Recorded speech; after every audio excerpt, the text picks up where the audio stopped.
The funny thing about this movie is though, like I recommended it. I want to say maybe a year and a half ago. I think I'd seen it before then. You did, but like no one else did, and I was like, "Yo, I seen Midsommar." You're like, "I think I've seen that." Like, and I think it was up, so it was really good.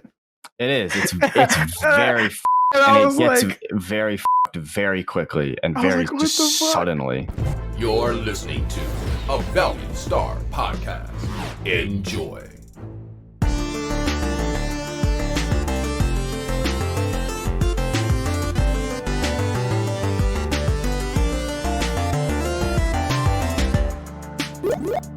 Good morning, good evening, and good night.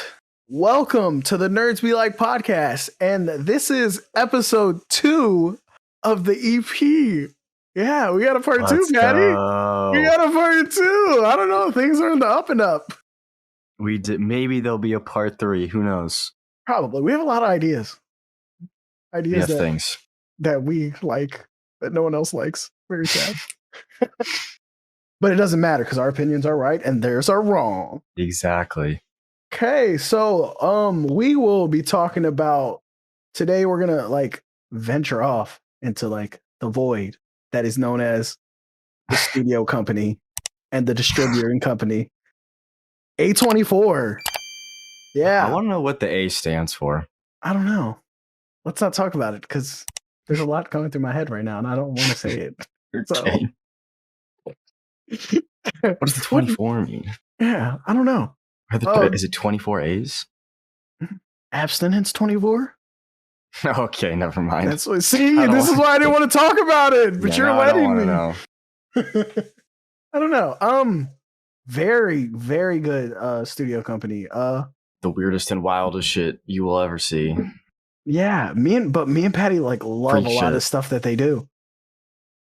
The storytelling, the freedom that they give their directors, and whatever projects they have. Yeah, because they really want like the most grim, dark, weird, wild shit that you can think of, and then they let you run with it. And they're just like, "All right, here's money," and that's it. And it's just like, great. You get a lot of good stuff out of them.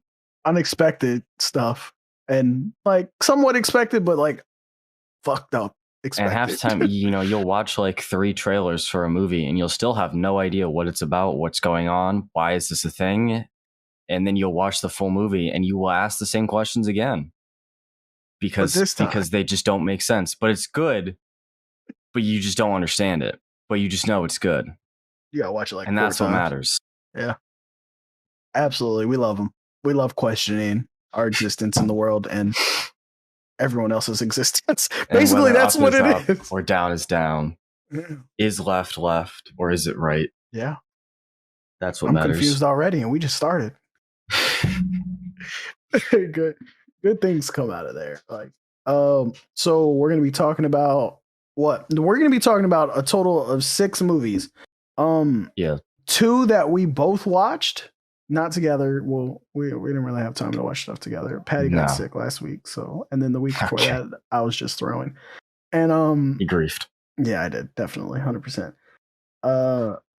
2 Patty watched that he liked, just because I couldn't watch them because they weren't anywhere and I wasn't buying it. And then 2 that I watched that I'm trying to get Patty to watch, and he's trying to. Like, we're gonna eventually watch them all because we like them so much and we like storytelling.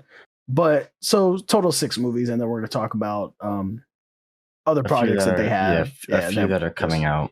Yeah, upcoming. The 6 that we've seen are all produced and distributed by A24, but they've done a few where they haven't produced. There's like 1 that I've seen, or 2 that I've seen, that they didn't produce them, but they still like distributed them after the fact, that are also just as fucking wild as the rest of them. So I'll talk about those. Yeah, and the crazy part is all 6 of the movies that we're going to talk about are directed by 3 people. 3 people. Well, technically 4 because they're like a duo. 2 of mine are brothers. They're brothers. Okay, it's co-directors. But still, yeah. It's nuts, the storytelling that they get away with. Yeah. Like, and there's some more that are have either come out or going to be coming out that we are excited for, Yes. looking forward to, but we'll get to those towards the end. Where do we want to start? Do you want to start and then me and then we talk about the two, or we want to go on the two first, or Let's go with the two we've both seen first. I think we should start with The Lighthouse.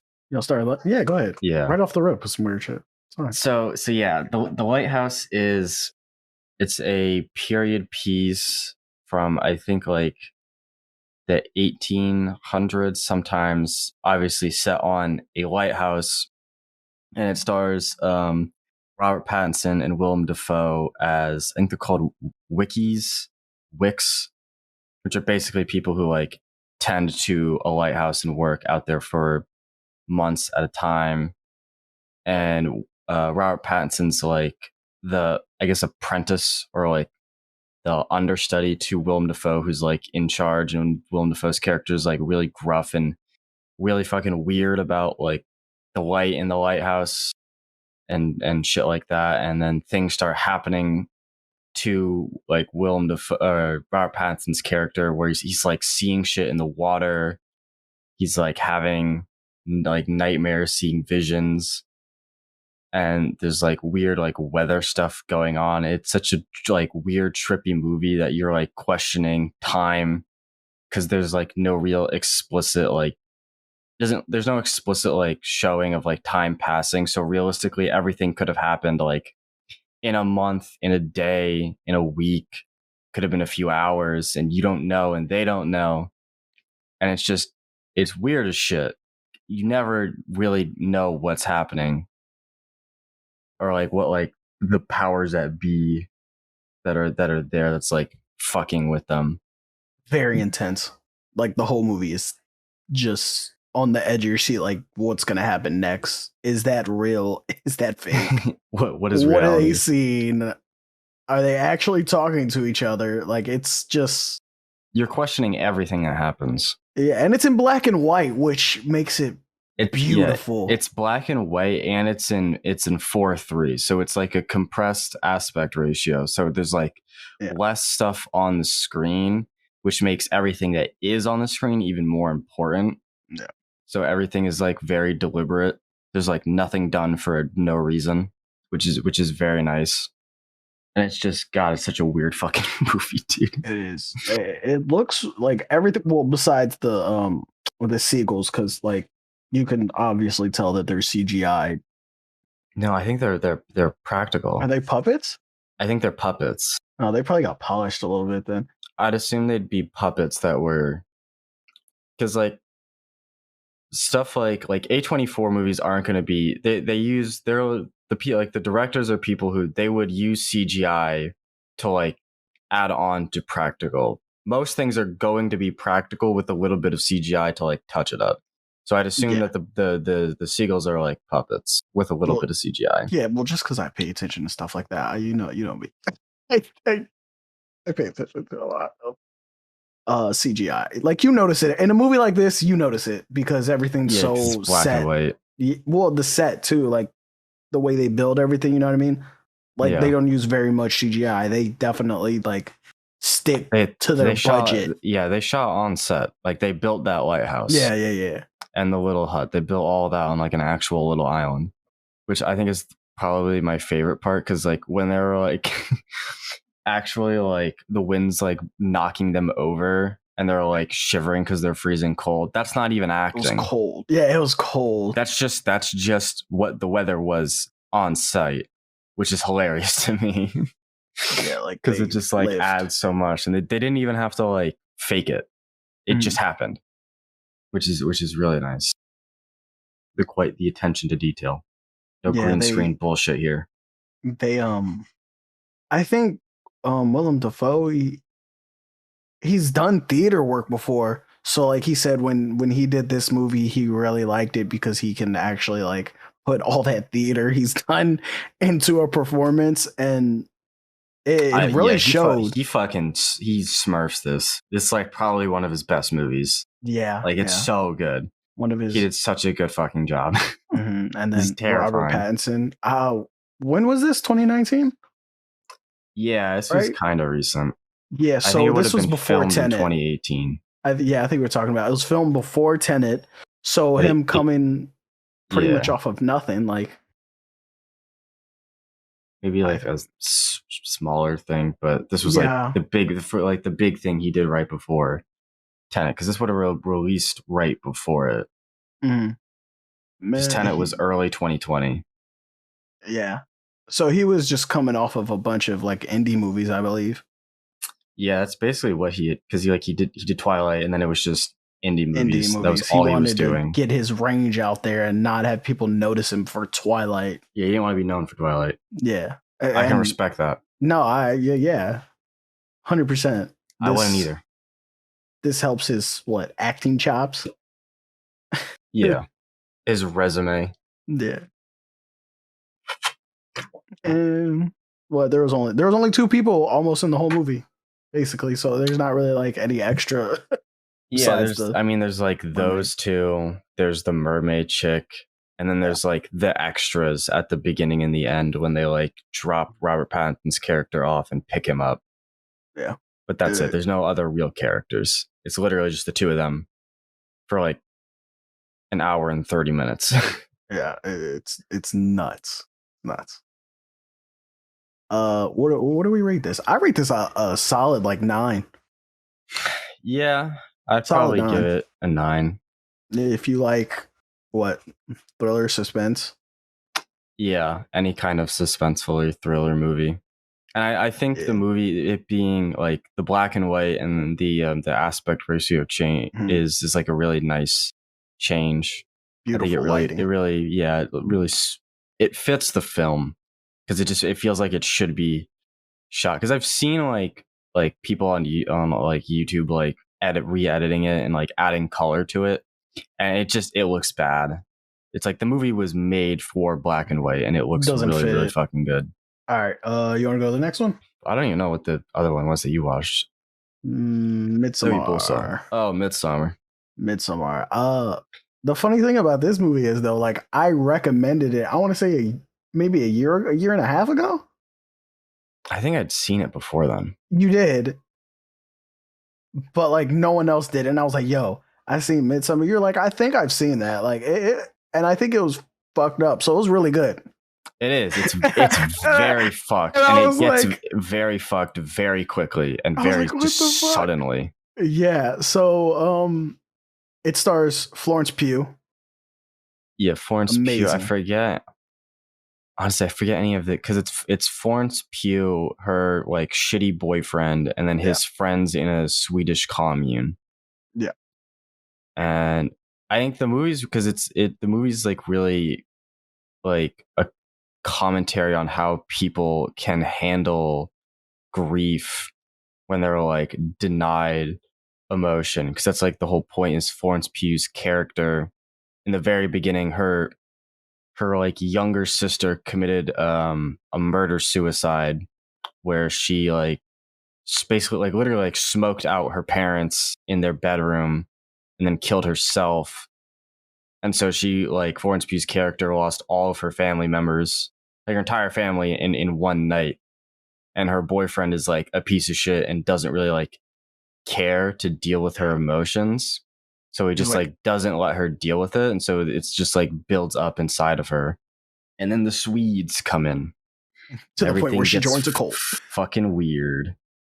Yeah. Because because like all of her boyfriend's friends that go with them, they all die, but they all die in like very different ways as to like how they like reacted or how they treated people. Florence Pugh's character. Yeah. Because there's like people one in the village. Yeah, in the village. Because the village, everything's about like emotional connection. Mm-hmm.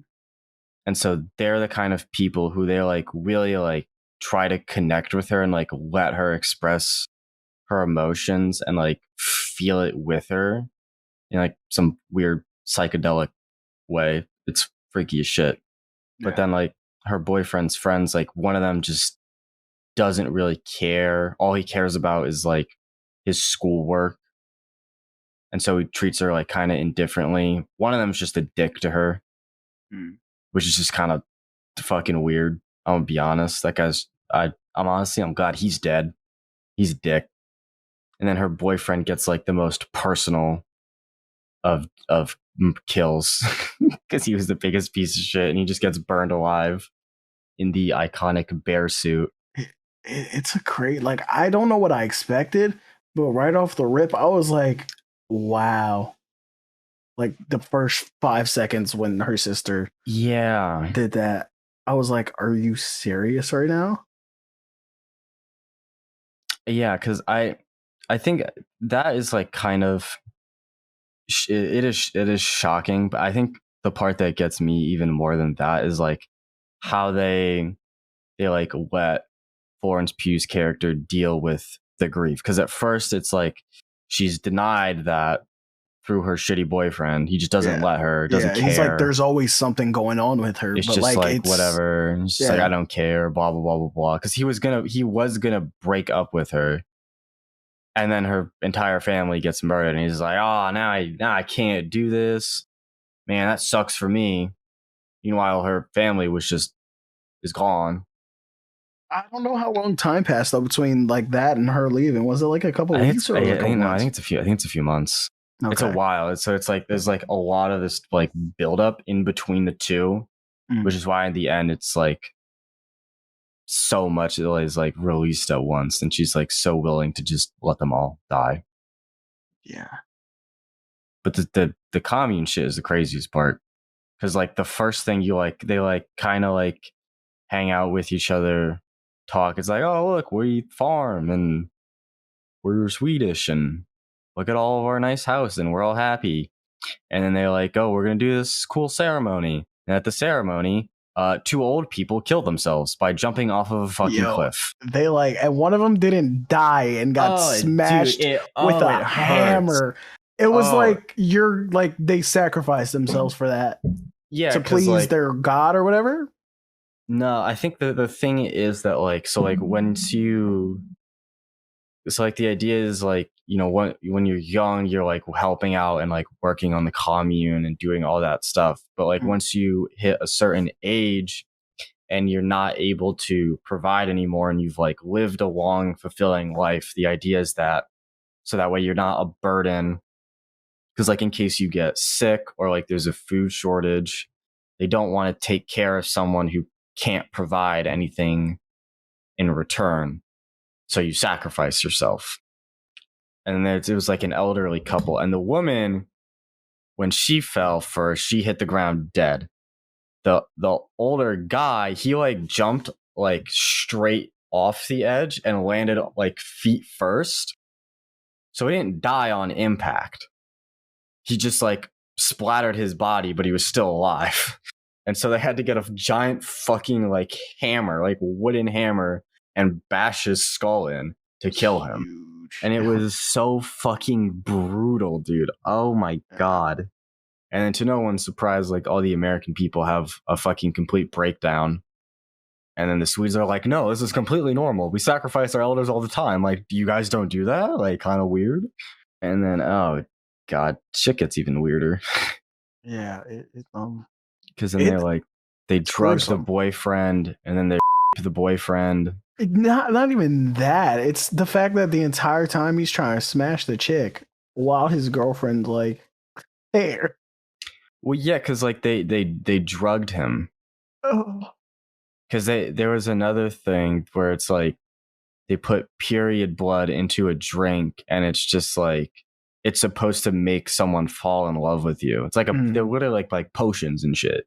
Yeah. And then they gave him like drugs that made him like want to fuck her, which is they literally just like they the guy, which was fucking wild. And then Florence Pugh's character sees that happen, and then she has a breakdown. And then I think at this point, like all of the other like people have, her boyfriend's friends have disappeared, and then she starts finding them all. Oh no, the boyfriend finds them all dead. One of them was like stuffed like a scarecrow. The other one had his like wings ripped out. Yeah, like, they were like he wings. looked like a butterfly. It was It was Yeah. like good. It looked cool, but like, damn. And then he gets paralyzed by another drug. And then they stuff him into a live bear. The Or not bear a was live bear. alive? No, the I bear was was. about to say, nah. There's no way. Like live bear, as in the bear was alive. Oh, They like put him in the bear's skin. That's what Yeah. I meant. It was a real bear. The Yeah. bear was alive. It's dead now. And they put him into the bear's skin, and they stick him in a house with like this was the weirdest part. It was like two like younger people from the commune that like chose to be Volunteered. sacrificed. Yeah. They volunteered. They were like, was I want so to weird. die. I didn't get that part at all. I didn't really understand like Really? the reasoning behind.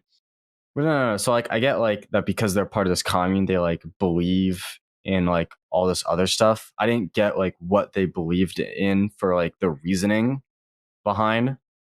Because like I got like they believe that like menstrual blood would create some kind of love potion. I don't get what like sacrificing yourself in this, like what do they get out of it? For the community, what I don't get. probably. You know how it's always like I something like that, but I don't know. I didn't really get that. Was like the one thing that I didn't really like a ritual. understand. It's a ritual. And then he Props and all that sees shit. Yeah. his two other friends who are now both stuffed like scarecrows. They've got like hay coming out of their eyes. And then Nuts. Florence Pugh's character gets to decide whether to let them live or die. And she's like at this point she's become a member of the commune. She's like joined them basically because like she can emotionally connect with them. And so she burns them all alive. Well, 3 of them alive. The other 2 are already dead. It's a wild fucking movie. It's and a wild movie, but this one does keep you on the edge also. Like there's a pattern now that you can see. Yeah, A24 makes just like mostly thriller / horror flat out movies. And I think this was like what, her first big role, right? Like I don't think so. I think this might have been I would say this is her breakout role. Breakout role? But I don't think it was her first major role. I don't know. She hadn't done anything before. She started in 2014 and it was this, Little Woman, Black Widow, and that was it. Everything else was almost TV shows. So yeah. Yeah, I guess there's one thing that I see 2018, but these are like British stuff. That's a British movie. It's a short film. What is she? Is she British? Yeah, she is British. Yeah, I guess this would be her like breakout role.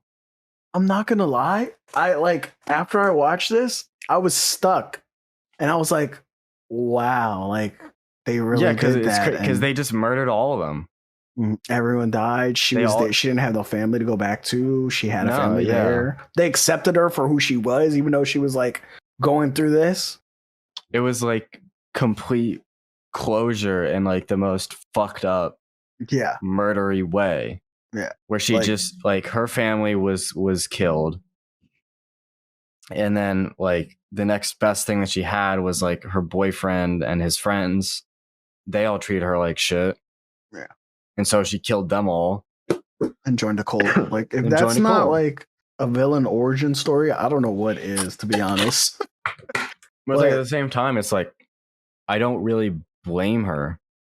No, absolutely not. Because it's like they treated her like shit. So it's like I don't feel bad. I mean, like me, maybe some of the friends shouldn't have died because they weren't, they weren't the best people. But like the black guy shouldn't have died. That's the one I'll say. He didn't care about anyone at all. He hated everybody. He was just I just want to do my work. Who was it? The fool? The one that was the fool? Yeah, there's the one, he peed on the tree. He peed on a tree where they buried the ashes of their elders. And so they killed him. Right. But that guy, I don't even remember his name, but I just always remember he looks like exactly like the kid, the bully from Toy Story. What's his name? Sid or something. Sid. I know what you're talking about. He looks exactly like him, and I think it's funny as shit. That's why Did I'm it? always. Wait, didn't they cast him as Adam Warlock in I don't Guardians? remember. I don't either, but I think so. I have to look this up after. We're not talking about Marvel right now, but this is Yeah, fuck like those two guys. Marvel characters right now. Yeah, it's a nuts movie. It's very gruesome compared to the rest of the movies. I think this is probably the most. Yeah, Lighthouse has basically nothing Maybe. really. The end, and that's about it. This like the Then whole there's, thing. like, the You're like, body. oh my god. Because they don't hide like her family's bodies when they all die. Oh my god, that shit creeped me out. Her sister and oh my it's god, so it creeped me weird. out. Oof. And then you see the elderly people, and then there's all the boyfriend's friends. I don't know what the budget for this movie was, but it was great. And then, what were we talking about? How there's like flowers everywhere. Flowers. Everyone wearing flowers. The flowers are like breathing. Every now and then, if you look at them, you can see them like opening. It's a trippy movie. So trippy. Fuck? You've never seen it? I don't think I've okay, yeah. So it had a budget of $9 million. Dude, if you watch any like clip on this, I swear, look at the flowers. You can like see them breathing and opening and moving. It's nuts. That's bonkers. Yeah, 9 million budget. I think that's another like just A24 in general. That's not a big. They're not big budget movies. So they know how to spend their money very, very, very well.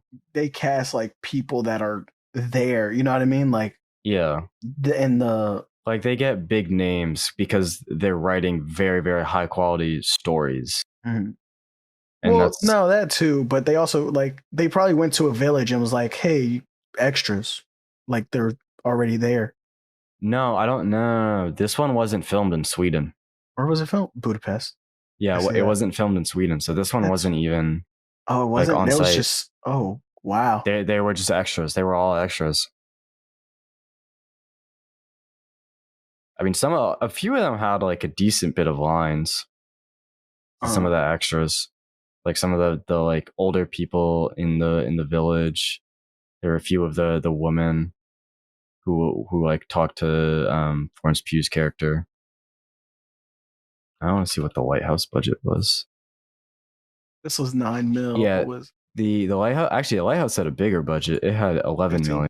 Oh, okay, that makes sense though. They had them cameras. They used different cameras and all the lighting they probably had to do to make it look like there's not light. The lighting was like bright as shit. Yeah, to make it look like there's not light, but that's the way they had the opposite. You know what I mean? Yeah. Midsommar. I'm not gonna lie. This one, I have to give it a 10 though, because really, I was just there stuck thinking about it for like a week. I told all y'all about it, like, and I was telling people at work. I remember I was like, that was a really good movie. Yeah, I do love the movie. I don't know if I would rate it higher than The Lighthouse. You would? Well, I like this one a lot more. I mean, Lighthouse was good. I would give this one like an 8.5. 8. I think I just like The Lighthouse better. Amazing storytelling so far. We're here. I mean, they all are, to be honest. Yeah. You want me to go and then you go? Yeah, why not? Me? You want to take a break from talking? Yeah. Tell me about to talk for like 3 hours. Yeah. So one of mine, I picked Uncut Gems. Adam Sandler, directed by the Safdie brothers. I don't know how to say it. Safdie. Safdie. I have no idea. It's about. Yeah, I'm guessing. Yeah, that's good enough. Safdie's probably close enough. It's about Adam Sandler. He plays a man named Howard Ratner. He's I want to say a jeweler. He owns like a jewelry place where they sell and all that stuff for like big names. It's called Uncut Gems. I would assume so. Yeah. Well, it says New York Gems dealer, but like I don't know how accurate that is. But he has like a gambling addiction, so he gets money from different people. He pawns like people's stuff that brings in and gets money for it. It's so weird that like they would get him to play this role because it's Adam Sandler. Like what? The Wedding Singer, like Grown Ups. I think that's like a thing that can happen with certain actors where they basically get typecasted to play a single role. Like in 30 years. Like The Rock or Kevin Hart, where it's like you see them in a movie, you know exactly what's going to happen. And you're like, Yeah, but then you get one of these where it's like Adam Sandler in a crime thriller movie, and you're like, question mark? Drama. Big drama. But then it's like they do a great job, and it's just like, oh, they can do this. Yeah, he goes into debt, and one of the people he borrows money from is like, I think, what is it? His brother-in-law? Something like that. It's really weird how they explain it. He gets a uncut like gem from Ethiopia mines. Interesting. Yeah, like that's where they do them all. He gets it. He buys it for like 200,000. He gets it delivered one day. Kevin Garnett's in there, basketball player, Celtics. I'm assuming. Yeah, I gotta explain that. I don't know. He shows it to him, and he says, "Let me borrow it for one night." He was like, "All right." He gave him his ring, his one of his rings that he won. He takes it, has a game that night. He like breaks his like record, like gets like 30 points, rebounds, all that, whatever. He wants to buy it. Adam Sandler's like, "I can't do that. I have this going up for auction, blah, blah, blah. I'm trying to get like millions of dollars for it." All this running coincide with Adam Sandler like gambling. So he like placed a bet on him, and then like one of the guys that he owes money took out the bet and was like, "You owe me money. You're out here running like my money." The whole thing ends up with him selling the gem to Kevin Garnett at the end, and then them coming to get the money that he sold to him, but he placed it on a bet for Kevin Garnett again. He breaks the bet. It was like $165,000. He ends up winning $1 million. $1 million. Like, right. And the guys that want the money are there. Like he has them trapped. You know how you have to like buzz somebody in? Yeah. Like for that, they're trapped in between there and like leaving because you have to buzz them out too. So he leaves them there for the whole game, and they're trying to get their money. So as soon as he wins, he gets the money, right? The dude, I don't want to tell you, Patty, because it's so good. I want you to see it. One of the dude gets out. He's like, "Yeah, you won. Good job, blah, blah, blah." He's like, "I'm going to give you your money now, blah, blah." He's like, "All right." One of the dudes comes out, shoots him in the face. Oh. Shoots Adam Sandler right in the face. And that's the end of the movie. Wait, he just murders them? That's the end of the movie because he trapped him in there, didn't give him his money, and the dude that was running with him was his brother-in-law, and he was like, "I can't be a part of this, blah, blah, blah." Shoots him in the head. The entire time this man's trying to get his money. That's the end of the movie. He like kills him, they start robbing his jewelry place, and then that's it. Like it went off the rails. I wasn't expecting that. I stood there with my jaw open for about 10 minutes after I watched this. And I was like, wow, they really just killed Adam Sandler in a movie. I mean, hey, with A24, they'll kill anyone they fucking want. They don't care. Yeah. It's crazy though, because like the way he got into this role. This role, it was really good. It's nothing you would expect. He had like fake teeth, Adam Sandler did. He had like a fake mole, stuff like that. The Weeknd was in it. Speaking of, he was trying to steal his girlfriend, Adam Sandler's girlfriend. It's like one of the movies that you're like, wow. Since we're going on budgets, this one had like a 19 million. That's probably the biggest one. Yeah, definitely. Wait, his girlfriend was in the movie was Julia Fox? Yeah, Kanye West's his girlfriend. Yeah, that's funny as shit. I didn't want to say that, but like, yeah, that's funny. She that was his girlfriend, and then he had a wife. It was just a whole bunch of stuff. And then going he on. Also had a wife. Yeah, he had a wife. It's a whole bunch. I don't want to say it all, even though I did. spoil it all. That's funny. But good movie.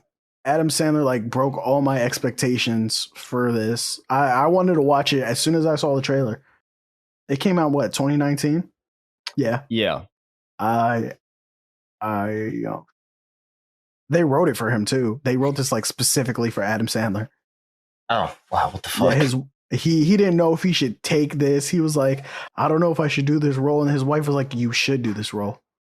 So, thank you, Adam Sandler's wife. Good movie.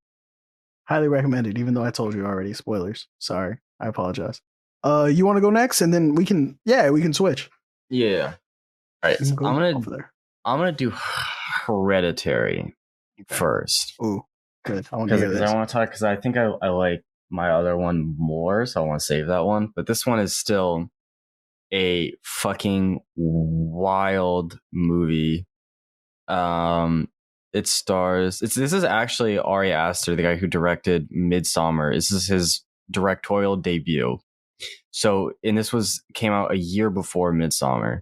So, in 2 years, this guy directed probably two of the best horror movies in like the past 15 years, back to back. So, this guy's a fucking talented individual because they are incredible fucking movies. And this one is weird. They're both like cult movies, but this one is more like demonic, like supernatural, paranormal shit going on, like possessions and whatnot. I think really the only the three characters that matter. It's about a family, like a family of four. There's Toni Collette as the mother, Alex Wolff of the Naked Brothers band. Yeah, I'd say that. As I had to say it, dude. I think it's so funny because he does a really fucking good job. Yeah. There is like the guy, I don't even know the guy who plays the father, because he's actually one of the most useless characters. He's just there and exists. He does really nothing. And then there is the really young daughter, who is the one who gets murdered, which is fucking wild. But this movie, I think a lot of people would say that this movie is probably Toni Collette's like best performance like of her career. She should have won a fucking Oscar for this. I'm just saying, she should have won an Oscar because what else has she been in? She acted the shit out of this one. I don't know, but I mean, she did like I've never seen anyone just hard carry a film like this. I mean, it's fucking incredible. What? She's been in a lot. Jesus Christ. She's an older lady. Yeah. I'm trying to find like anything bigger. No offense to all my old ladies out there. I don't even know. She was in Knives Out. I know that.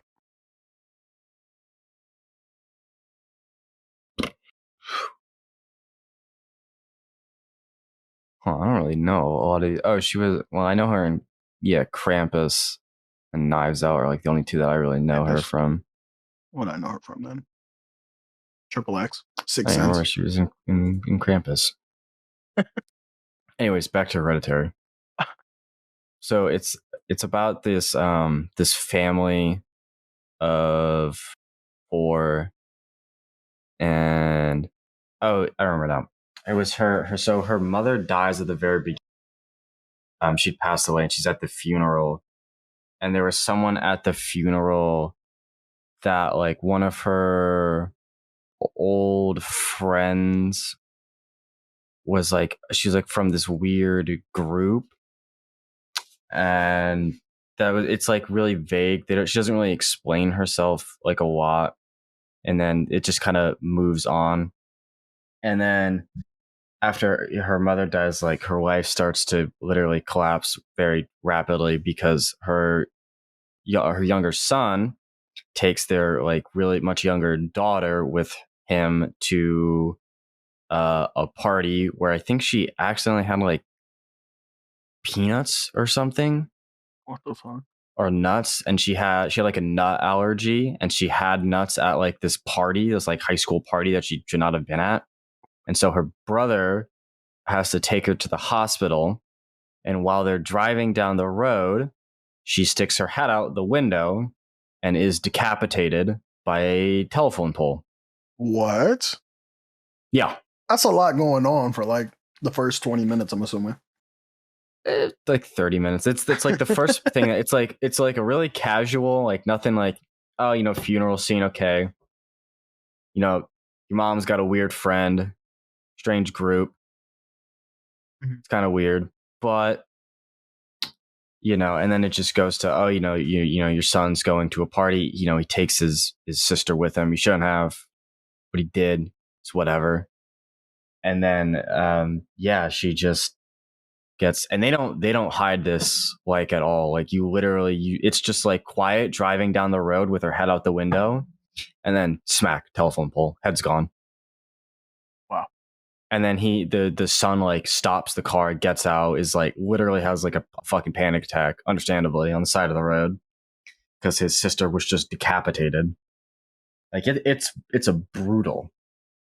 And then after that, they like start doing like weird shit to like communicate with like the kid's ghost, and then they like basically summon a demon on accident, and so the younger daughter's ghost like comes back to haunt them, and then she just keeps fucking with them, and the mother just goes crazy, and they all just end up going crazy. And in the end, it's like revealed eventually that Toni Collette's, the character's mother, and her friend were part of like a witch coven or something, like demonic group. And when her mother died, I believe she was like possessed by something that was passed on to her granddaughter. And so they had to, like, the seance that they did that they thought was to like communicate with their dead daughter's ghost was actually how they like awoke the demon spirit. And that's how they brought back, that's how like they continue on, like the like the coven, like the witches like continue on, like like they pass it on like every other generation. And then once that generation dies, they do the seance to bring it back. To keep their power. Yeah, and it ends with like, I think the mother dies.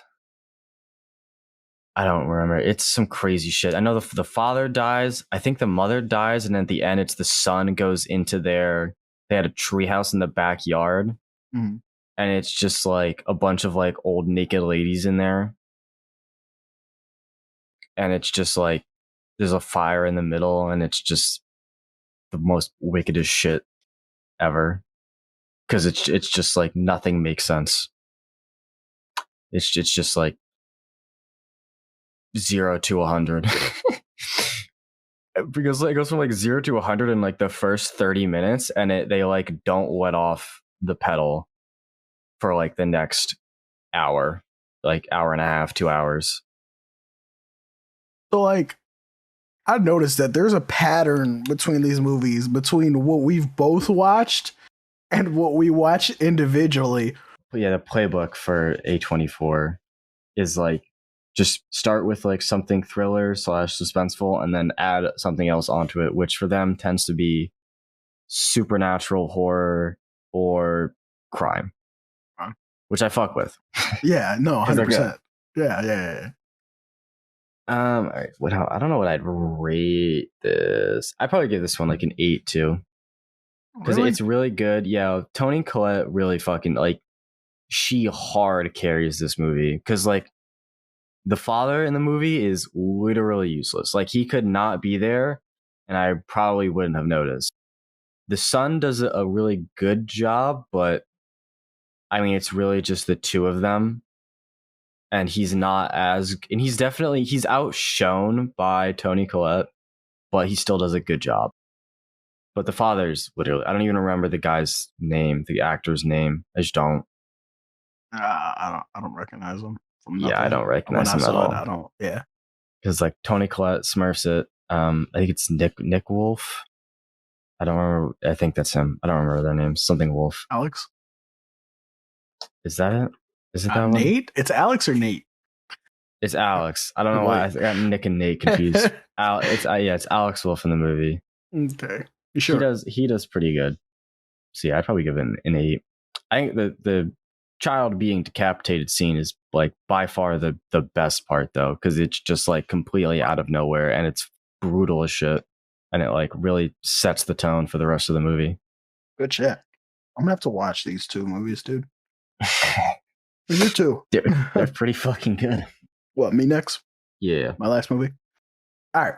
I chose Good Time. It's directed by the brothers again, Safdie, Benny, and Josh Safdie. This one actually stars Benny Safdie and Robert Pattinson. Back to Robert Pattinson, back on his indie movie grind. They're brothers. So it starts off with what's called Benny Safdie's character. I think his name's Nick. And he's disabled. Mm-hmm. Like you can like mental stuff, you know what I mean? Like all that stuff that goes on. Yeah. You can just tell from like the quick interaction. He's like in a therapy session, and his brother, he's talking to his therapist. His brother, Robert Pattinson, I think his name's Constantine, but they call him Connie. Interesting. He interrupts, comes in, and he's like, why are you still here? We got to go. Like, what are we doing?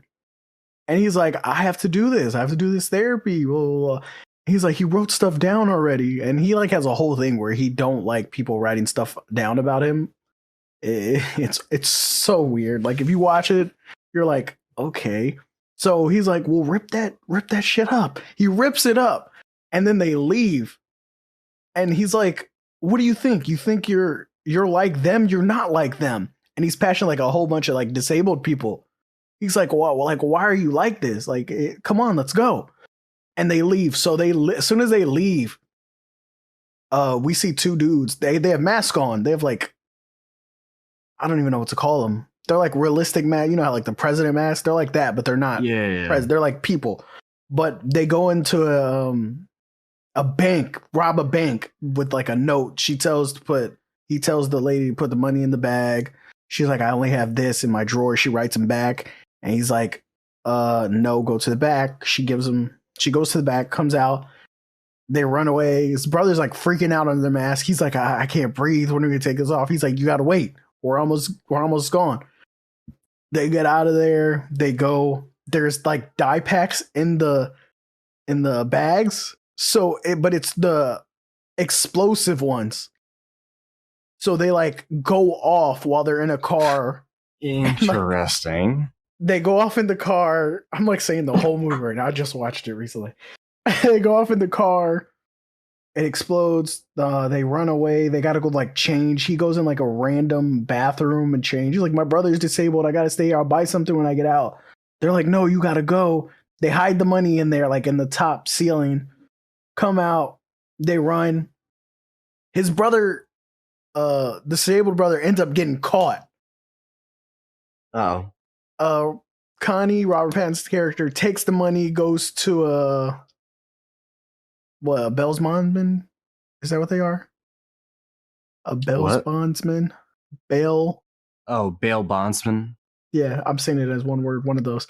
It tries to get him out. He's like, you need more money. You don't have enough. I can't get him out. He goes there. He gets money from his girlfriend. Like throughout this whole thing, Robert Pattinson's really manipulative. I can't talk. Hello? He like gets things out of people that he wants like with ease. Like he lies like crazy. He tells his girlfriend, oh, I need your mother's card, blah, blah, blah, so I can get him out of jail. He got into a fight with his therapist and I guess something happened and I got to get him out. It's only $10,000. She's like, well, I can't do that. Her mom cuts off the card and like the brother's in jail. This all happens like within one day, one night. So everything that's going on is going on. His brother's in jail. His brother gets in a fight in jail. He ends up going to the hospital because they like jump him. Two dudes like fuck him up a lot. He goes to the hospital, learns he's there from the Bellsmannsman because he's trying to get him out, but he can't get him out because he's in the hospital. He goes to the hospital, grabs the wrong dude. Oh no. Like, why he notices him, he goes on like a shuttle. You know how they have like a shuttle for people to get home, stuff like that. Yeah. He goes there, goes to some lady's house. He's like, I gotta call my mom. My mom's on her way home, but she works, so like I don't know when I forgot my keys and wallet at the hospital, blah blah. So like it's already going downhill. He goes in this house. The dude wakes up. He's like, "You're not my brother." He's like, "Then who are you?" It's a nuts movie for being one night. There's so much going on. Robert Pattinson dyes his hair blonde in the middle of all this. He's like, I got to go back to the hospital and get my brother. Still needs $10,000 for some odd reason. I don't know. He's trying to get money still. The dude's trying to tell him about how he got into jail. And he's like, we went to this Adventureland place where there was drugs because the cops were chasing us. Nuts. Don't know how. But they end up going over there, all while Robert Pattinson's manipulating this little girl. She's like 16. Uh-oh. That the house that he went to, that the shuttle, yeah. It's so crazy. So is he a pedophile in this? I ain't gonna lie. Oh no. It's kind of like pushing it to where I'm like, how old is he? But you learn that he ends up going to jail back for his brother. His brother gets out. He goes to jail for his brother. And like it turns out that he just gotten out of jail for being like good. You know what I mean? Like you were good, so he got out early, so it was a good time. Yeah. But like the entire movie, Robert Pattinson really, like, his acting chops are really good in this one. That's fucking wild. He shows out on this one. The budget was $4 million, maybe a little under, a little over. Hey, I forgot the budget. I think the Uncut Gems was the only one that had like a decent budget, because that one was almost like 20. Maine, New York, and the weekend and all. Hereditary was 10 million. I don't really know how, but it was. I think they filmed it like New York, but I read a lot about this movie that they actually, him and the brother actually worked together at a car wash in character to get like to know what it's like to have a disabled brother. And like the whole time Robert Pattinson's like, nothing's wrong with you. Nothing's wrong with you. I don't know why they're saying that. Interesting. He's a good brother, but I'd probably give this one like a high 9. Robert Pattinson. My man. He's really grown into like, after all these indies. Honestly, I think it's a shame that his career had to start with Twilight, but I'm so glad it like gave him the launch in his career that it did, because now he can actually like do really, really like high quality stuff. Yeah, they casted him in Batman off of this. It's like, oh, thank God.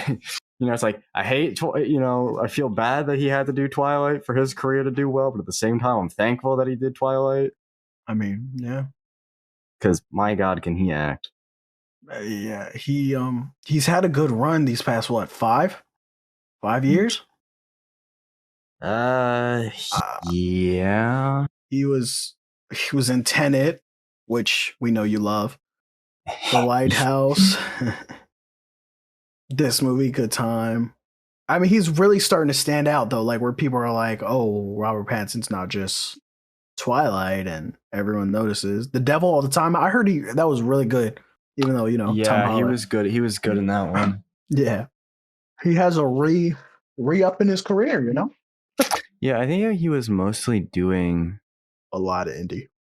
Yeah, it was like indie and biography films and whatnot, from what it looks like, until this one, Good Time.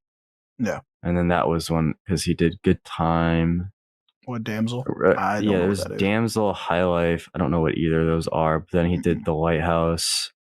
The King. I think I've seen that on Netflix. That's the one that has, I think, Timothy Chalamet. Yeah, it does. It does. Yeah, that's the Timothy Chalamet movie. And then I don't know what Waiting for Barbarians is. I don't either. But then, yeah, no, then he did this year, or not this year, last year, or actually, no, never mind. 2 years ago. Tenet and The Devil All the Time. Yeah. And now he's doing the Batman. Which, I'm so serious, dude. They released 2 minutes for like a church scene. Robert Pattinson does not talk in it. He doesn't say a word, and it looks so fucking good. And Patty's like so in love with it because he's like, it's just like the physical acting of it is he's just a presence. So well done. Yeah, because like acting isn't all about like what you say and how you say things. It's about like how you carry yourself on the screen. And it's like the fact that he can say literally nothing for 2 minutes and be like a constant presence is fucking incredible. For 2 minutes something that's 3-hour movie. Yeah, and it's not something that everyone can do. So it's very, very, very impressive. I'm very excited. Patty's excited for a comic book movie, guys. Shut up. No, I'm not. This movie sucks. I gotta shut up. That's crazy. We definitely need to recommend stuff to each other more because we like all these A24 movies. We surprisingly watch like these individually before we realized, hey, we should talk about them. Wait a minute, we watched a lot of A24 stuff. Yeah, like he watched. Crazy. What did you watch? You watched 4 of them. I watched, Midsommar, The Lighthouse, Hereditary, and then my next one. Yeah, and I watched 3.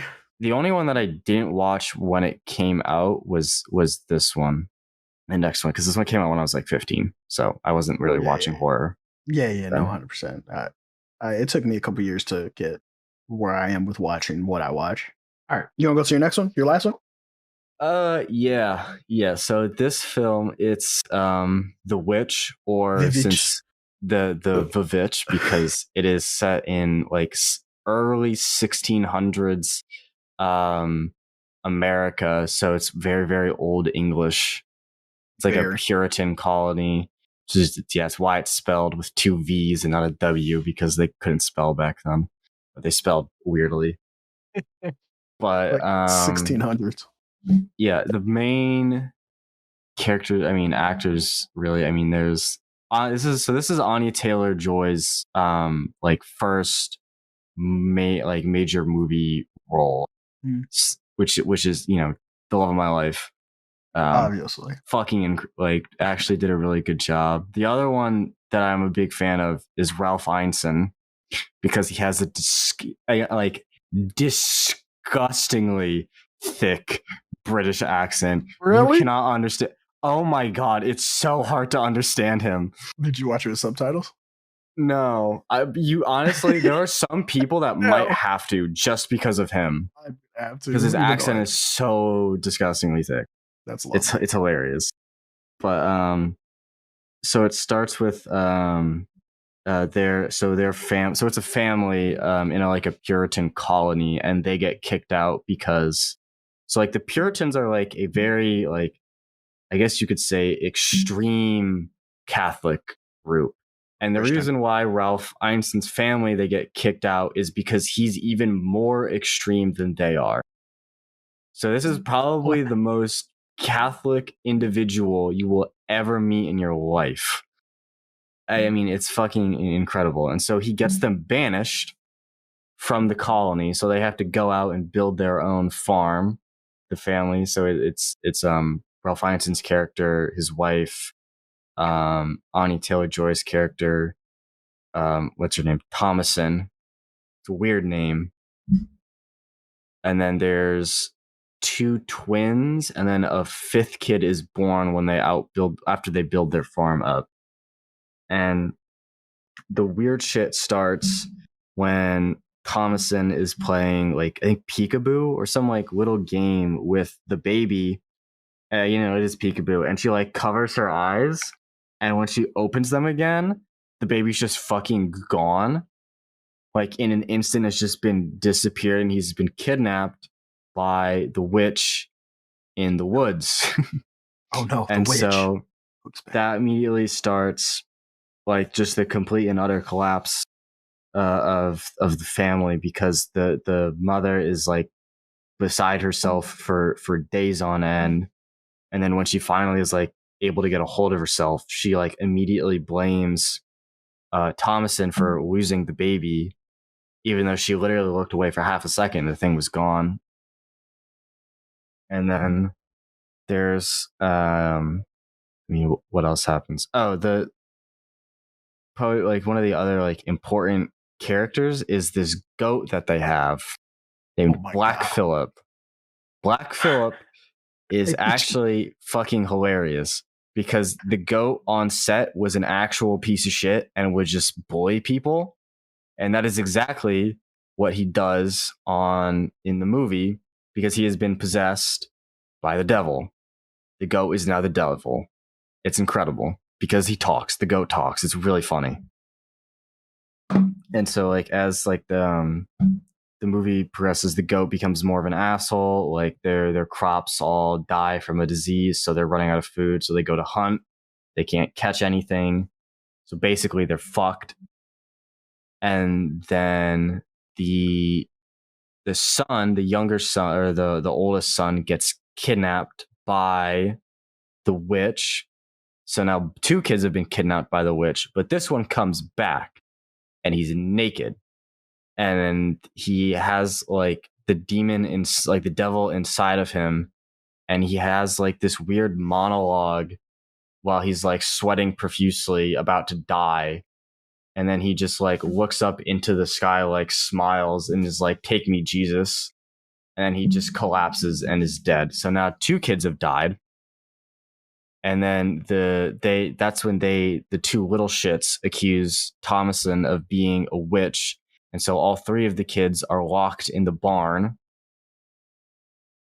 And then the goat, I'm pretty sure the goat kills the 2 twins, and then he kills the father. I forget how the mother dies. I'm pretty sure the mother dies as well. They all actually, the only one who doesn't die is Thomason. And then the goat, after killing everyone, speaks to Thomason and is like, it's like a really weird, like whispery voice. He like whispers to her and tells her to like join his coven of witches. And then he takes her out into the woods and leads her to the coven of witches. And it's all these like old, dirty looking naked women. And then she joins the coven and becomes a witch. I'm starting to think you like naked old women, because this is the second movie that you. I had no comment. Okay, so that's a yes, guys. It just it just happens. Confirmed right here. Hereditary and the Witch have naked women. Patty loved them. You heard it. I like naked women. Yes. No, old women. No, you said like I'm thinking like 60 and above, because they have to be like 60 and above. No, you just said naked woman. You didn't say old anywhere. Anyways, all right. I just, you know what? I think it's more that I really like period pieces when they're very well done. Yeah. Because this one, like, yeah, they when they built this set, it was very similar to like the Lighthouse, where it was like they built it exactly how it would be in 1600s. New England. Or they filmed this, even, I don't remember. Okay. I think it was. I think it was in the U.S. I think it says U.S. and Canada somewhere. I think it was mostly in Canada. But I think the other nice thing about it being a period piece was the script, the dialogue was all written in words that they would have used in 1630s New England. So they spoke like they were also in the time, which makes Ralph Ineson's dialogue even harder to understand, because he's speaking in a way that nobody talks anymore, and an accent that nobody can understand, which is just kind of hilarious. It's like, I kind of understand him because I've seen this movie a few times and I've seen him in like some other things. So it's like, I'm basically used to it at this point. But if you've never watched anything with Ralph Ineson in it, you will not understand him the first time around. You gotta learn to understand this guy. It's hilarious. I gotta see if I've seen anything with him in it because I'm concerned. Oh, let me find it. Oh, he's in Peaky Blinders. Well, that would make sense. Actually, this is the clip from the very beginning where they get banished. Oh no. Yes, that's like essentially that's the movie right there. I think I would honestly, this is the movie that I would give this one a 10. Really? Yeah. I think you like the time they spent on certain things. Like they definitely spent time on everything in this movie.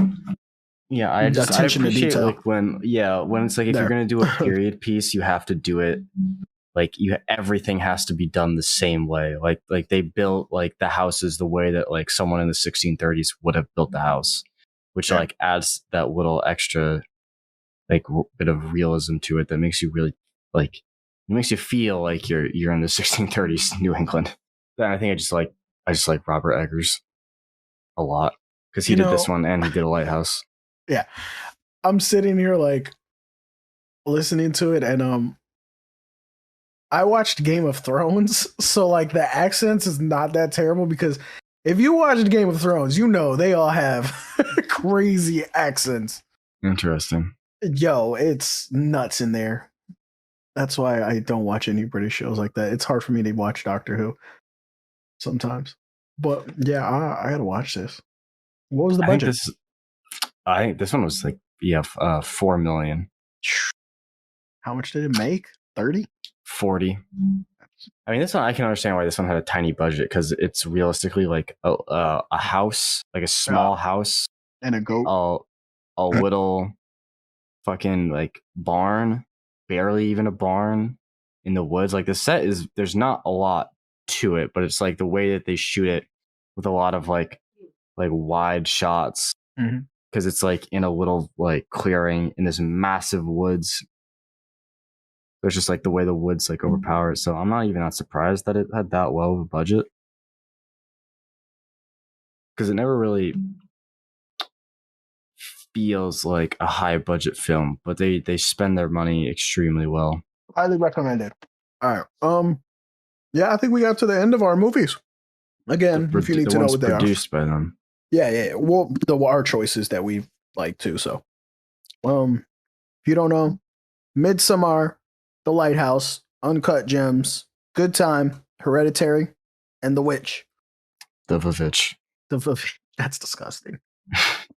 So next, we're gonna move on to what? Just our mentions, just stuff we're looking forward to, or we want to watch and haven't got the chance, or just want to talk about in general. Because all 6 of those movies were produced and distributed by A24. Yeah, but there are some movies.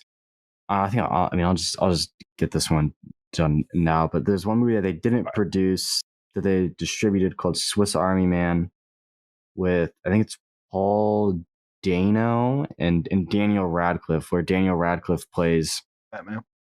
He plays a magical corpse, dead body that washes up. It's like a fucked up kind of Castaway, where instead of a volleyball, it's a body.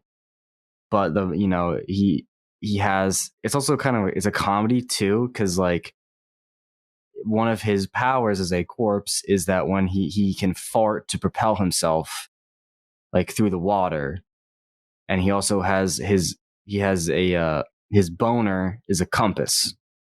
And it's just weird shit like that. But then it turns out that, Paul Dano's character was actually just like stalking this woman that he was in love with this whole time, and was just kind of like camping out in the woods near her house on a beach that happened to be there. Yeah.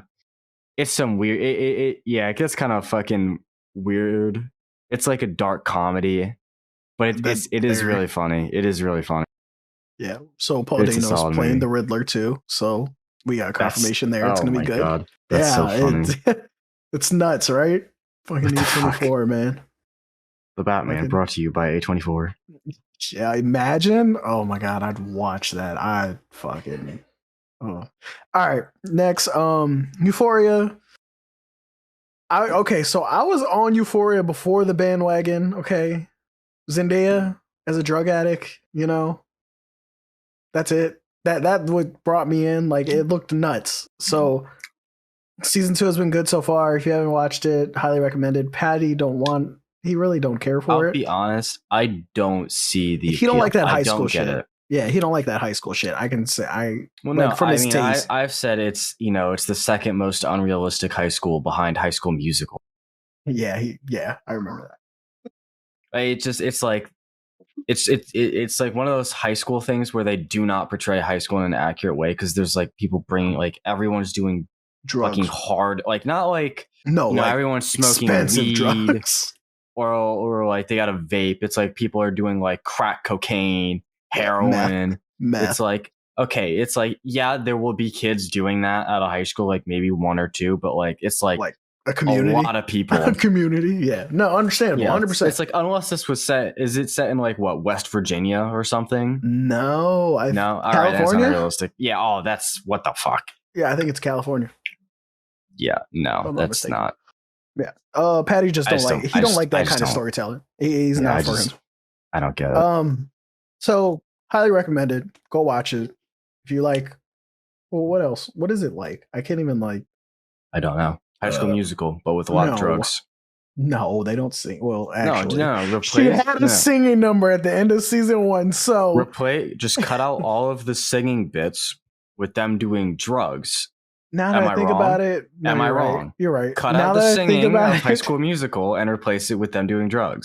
That's basically what Euphoria is. So the reason why I watch Euphoria because Drake is an executive producer. That's the only reason why I watch it. Now that I think about it, I remember him promoting Drake it. producing a TV show with high school kids doing drugs. Interesting. I'm not surprised. Degrassi. All right, next. It's his second chance at high school because he got shot. Next, what do you want to do? Macbeth, Tusk. Oh, I think the one that I want to. The one that I've seen that I think is really fucking funny is Tusk, which is the movie about this guy who goes to interview this. I think it's like he goes to interview someone. I think his car breaks down or something happens, but he ends up in the house of this like creepy, crazy elderly man who like was saved by a walrus in like Antarctica on some like exploration trip. And so he wanted to bring his walrus buddy back to life. And so he did that by turning real human beings into walruses. By like sewing their legs together and implanting real walrus tusks into them. And he turns the guy into a walrus. And at the very end of the movie, the guy who was turned into a walrus ends up living at a zoo in a walrus enclosure. And like his girlfriend is feeding him fish. It's so funny. It was disgusting. It's a funny fucking movie. Gross. Next, The Disaster Artist. The movie about what? The Room? Tommy Wiseau. Yeah. I'm not gonna lie. He's so funny. What is it? James Franco? Phenomenal job. Dude, phenomenal job. So good. He fucking killed it. He directed it too. I didn't know that. Did I know that? I had to have known that. I don't know. But yeah, what is his name? Tommy Wiseau? Yeah, Tommy Wiseau. He did a good job portraying that. I have not seen The Room, but I heard you've heard the stories. It's the best worst movie ever made. Yeah. Cult following. Good movie. All right. Next. I'll go with Lamb. The Lamb. I knew that. I saw it and I was like, yeah. Because it's like is it out yet? I believe so. I think it went out in theaters, but I don't think it's not on anywhere. No. I think it's on Apple. I don't know. Apple has that. It's about these two Icelandic farmers. I want to know if it's like in Icelandic. If that's like what they speak, or if it's just in English. No, because I know they're probably filming it in Iceland. Because I'm gonna be honest, Iceland is every time I've seen it in a movie or a TV show, it's fucking beautiful. I think they speak Icelandic. I think it is, yeah. I fucking love that. I've I unironically think watched so. like 2 Icelandic TV shows, and they're fucking great. It's hilarious to listen to them. But yeah, I think it's subtitled, they're yeah. 2 like sheep farmers, and one of their sheep has a lamb that turns out to be half human. It's got the head of a lamb but the body of a child. And it turns out they like raise it as their own weirdly. I think it's because it's like implied in the trailer that they couldn't have their own kids. Yeah. Or they were unsuccessful. And then so they got this thing. And they're like, oh, we're going to raise that as our own. And it turns out to be a demon, probably. That's what some It crazy kills shit them all. happens. They probably all die. No, probably the woman doesn't die. I forget what it's her name. Numi something. Yeah, she actually speaks Icelandic. It's a language she learned while living in Iceland as a child. That's crazy that you have a big name that speaks I thought isn't she from Iceland? Sweden. Oh, she's from Sweden. But like Prometheus, you know what I mean? Like, Yeah. we love her. What else? She was in something else. The girl with the dragon she was tattoo. in no, the girl with the dragon tattoo. I said that. Oh, I didn't hear that one. So you said no, the girl with the dragon tattoo. No, the girl with the dragon tattoo. I see you didn't finish. I didn't let you finish, obviously. Yeah, it's fine. But that's wow. You know what I mean? Crazy. Oh wait, no, I'm thinking of a different one. I forget that there's 2 versions of this one. What? The girl with the dragon tattoo. There's a Swedish and an English version. She's in the Swedish version. I've seen the English version. I thought there was. Didn't she make like 3 of those movies though? There was Dragon Tattoo, The Fire, and The Hornet's Nest. I think those were the Swedish ones. I don't think those were the English ones. She was in the Swedish ones. Yeah, I think the Swedish one made 3 of them. I thought it was a big. I mean, I'm pretty sure I own the girl with the dragon tattoo, so I'm confused. But so like there's yeah, because you gotta remember there's two girls with the dragon tattoos. There's 2 of them. There's the English and there's the Swedish one. And the Swedish one has Numi Rapace, and that one I believe made 3 movies. That one did make 3 movies because I see them on her wiki. The English one only has 1. And who the fuck was the other one? Daniel Craig and Rooney Mara. She looks like her. I'm not gonna lie. It's not because the movie they played the same character. No, they just look alike. They look similar in general. Yeah, that's why that's why I was confused. I always think it's Numi Rapace in the English one. Yeah, that's weird though because she's a big name. You think she would be in? I mean, I guess not. I mean, the Swedish one I know was also very big. Yeah. The first one was at least from what I remember. Yeah, a budget of 13 million and it made 104. All right. End of Lamb. Yeah. I'll do Macbeth, and then you can do the X. The Tragedy of Macbeth with Denzel Washington. So I think it's out, but it's on Apple. So we're gonna wait for it to, no one has Apple Plus. It's an Apple original film. Denzel Washington in a black and white Macbeth film. Like me and Patty, I think we watched the trailer like right when it came out, or I heard about it, and then trailer came out pretty soon after. It's a Macbeth story, but the fact that Denzel Washington's doing it, I was on that 100%. I think Denzel is he's one of my favorite actors. I watch a lot of his movies. He's up there. Like maybe top 10, but not 5. Because I 5. Excited for it. Can't wait. It's in theaters. You can't wait for it to come off of Apple TV. It's in theaters and Apple. I think it got released on both. But yeah, I can't wait for Apple TV to get their own gaming system. Yeah, heard that. All right. Next. It is literally just titled X. The good Movie Texas X. Chainsaw Massacre. Honestly, I'm pretty sure that this is just supposed to be like a spiritual successor of or remake of I can't do it. Texas Chainsaw Massacre. I mean, it looks like it's in the same time period. It's like the group of 1970. friends 1960. in a van going to some house. They do like even like that like iconic shot of what's her name walking up to the house. They literally like recreated it for this movie in the trailer. It looks exactly like it, but it looks like instead of it being like the cannibal family, it's a probably like some kind of succubus sex demon.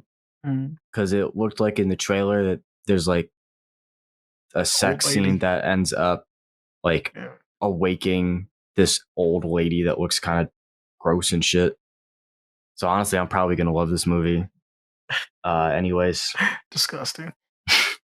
Disgusting. Yeah, it we saw the trailer for this and we were like, wait, this isn't Texas Chainsaw Massacre? Dude, it looks exactly like a fucking Texas Chainsaw film. It looks exactly like. So I don't know. We'll see. The girl from the new Scream is in. Her name's Jenna Ortega. I'm pretty sure she want to start Brittany Snow and Kid Cudi. So like, Kid Cudi not terrible. You know what I mean? No. I mean, I like Kid Cudi. Don't get me wrong. He's been in some of my favorite movies, like the Fast and Furious. Woo. The Need for Speed movie. Like, not a lot of people liked it, but I liked it. So like, he was in there. It was really good. It was a good movie. We're looking forward to this. I'm not gonna lie. I don't know why, but this one looks really good. Yeah, because I mean, like you read the plot that we have at a secluded farmhouse in Texas. A film crew arrives to shoot an adult film. So they're just literally gonna go. It's a bunch of like they look like teenagers, like young adults going to film a porno, and then the old 100%. people who live there are like, 100%. "Ooh, yes, kids having sex that will let us murder them all." Yeah. Incredible. I feel like it's definitely a couple like thing. Like, it's not just her killing, but I feel like she'd be the one in charge, and she just keeps that guy around.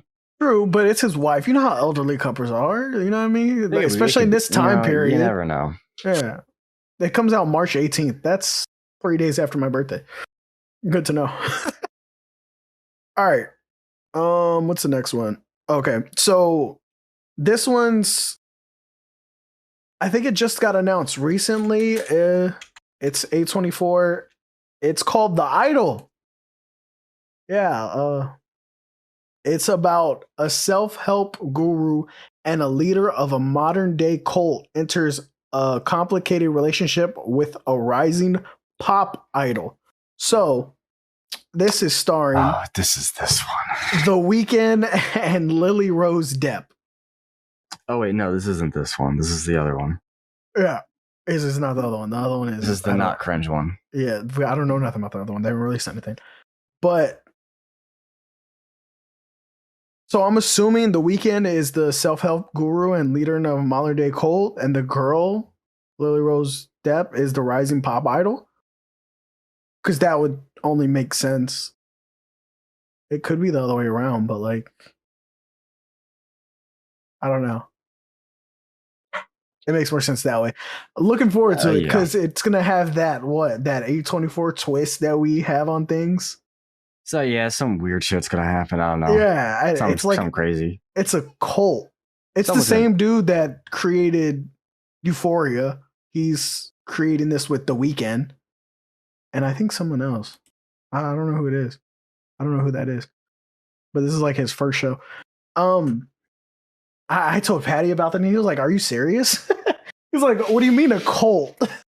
He was like, okay, I might have to watch this one. I might have to sit down and watch this one. So we're probably going to make it a weekly thing, me and Patty, if it comes out. I don't know what it's coming out on. HBO Max? HBO Max. Nowhere. You're going to watch it with me. It's A24. We don't have anything better to do. Okay. And all right. And the last one that I'm just doing because it's the same thing. Unfortunately.